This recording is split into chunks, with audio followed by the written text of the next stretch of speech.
Hey guys, it's Generalkidd here. How's everyone doing today? So, for today's video, I'll be showing you guys some of the secret vehicles in Halo Infinite that you normally can't drive. So, let's start with the Guass turret prototype. So, this one has to be, well, all of these have to be spawned with mods really, but this one is a, looks like a prototype Guass turret. It's incomplete and probably cut from the final game. But you could see that, yeah, it can be spawned in, and it does actually work. Now it does have it has projectile firing sounds, but there's no actual projectile that you could see shooting out of it. But it has an invisible projectile, so it does actually hit targets. In my opinion, this Guass turret, this prototype one, it kind of looks like something out of like a Lego or Mega Bloks game, just based on like the way it's kind of shaped, especially the barrel of it. But anyways, this next one is an unknown shade turret variant, and here it is. Now the color changes a little bit based on the lighting. It's normally like a kind of a teal color, but in this case it's more purple. But you can kind of see the teal from this angle. It just depends on where you're looking at it from. But yeah, it's a little bit different. You can kind of see the controls of it, like on the interior of the shade turret. They're like low texture, low poly. So this is definitely like an unfinished prototype as well. Probably like a cut version, or it could be like a leftover version from Halo 5. It kind of reminds me of the anti-air shade turret from Halo 5, but I don't remember off the top of my head. This next one, it looks like a regular banished Banshee, and it it just says it's a Banshee when you get into it. But something's a little bit different with it. You can see the reticle is just it's a very basic, almost like a default reticle kind of. And when you switch to the Banshee bombs, the reticle likewise changes to like just a big circle. This is like the shotgun reticle from like Halo 3 and Halo 2, and it fires green Banshee bombs as well. So this might be like a leftover Banshee as well from previous Halo games. It's it's not unusual for assets from previous games to be left over in the latest ones. This next one is a Flyable Pelican. Also, it's just simple to spawn in, and it's flyable by default, and it's actually fully functional. And you could just it's pretty easy to fly. The flight controls are more or less the same as all the previous Halo games, so it's a little fun fact about the Pelican there.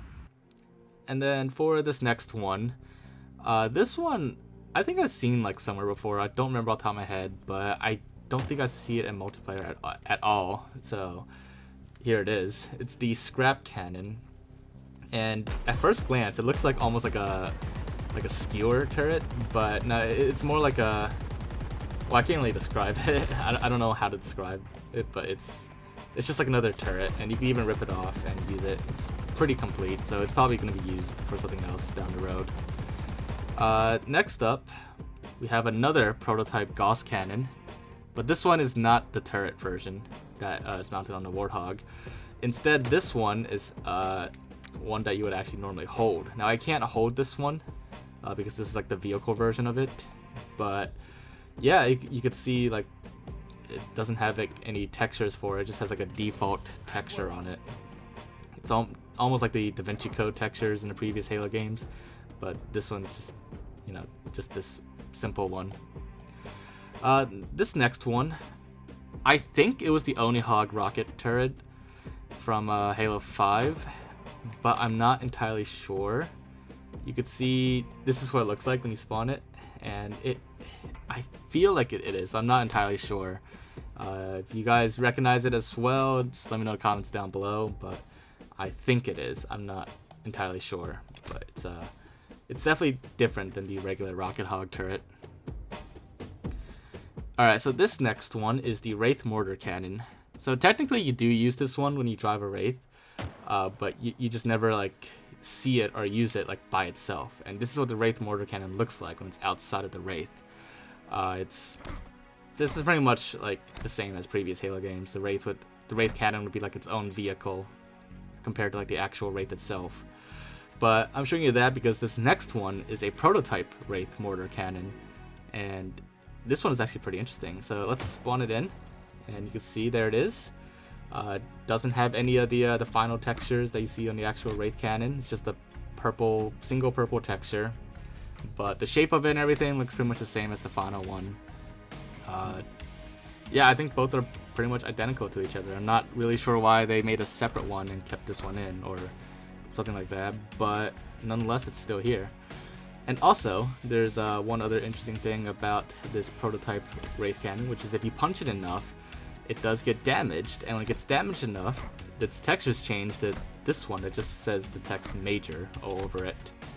So that's another interesting little detail about this vehicle. And these are all technically vehicles in game, whether you can actually drive them or not.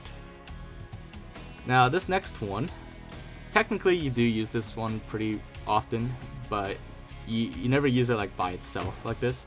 But it's the top half of the shade turret without the base. And apparently the base is separate in game, but you could spawn the top half by itself. You just can't like rotate or anything or look around, but it is its own separate vehicle, separate from the base. This next one, again, this one you've probably used before as well. But I just wanted to show you what it looks like by itself as well. This is the machine gun turret that's in the Scorpion tank that the passenger could get into, and that is what it actually looks like in its entirety. So this is something you normally don't get to see by itself, but now we have the chance to take a look at it. And likewise, the Wraith plasma cannon or plasma turret on it, it also can be spawned by itself, and you can see what it looks like. But unlike the Scorpion turret, there's not really anything like underneath it that you normally can't see. So the Wraith turret is pretty it's nothing really like surprising about it when it's spawned by itself. Now this next one, just like the Wraith mortar cannon, the Scorpion's cannon is also its own separate vehicle that you normally can't drive. Well, we can't even drive it here either. But it is its own vehicle, and it's only controlled by the actual Scorpion tank vehicle itself. But this is what it looks like when it's spawned separately. And of course, this one we're also spawning separately from the vehicle, because again, this is one we never get to see separate from the vehicle. But it is the Warthog Chaingun turret.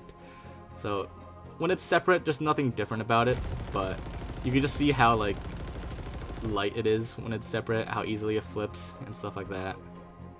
And then of course we do have the Rocket Hog turret as well, and that's this is what it looks like, and you can see like it's way different from that Oni Rocket Hog turret from Halo 5. At least I suspect it was from Halo 5. I'm not entirely sure, but it is quite different from that one. So yeah, this is again what's like separate. Nothing like surprising, but it is very light despite being like a rocket turret.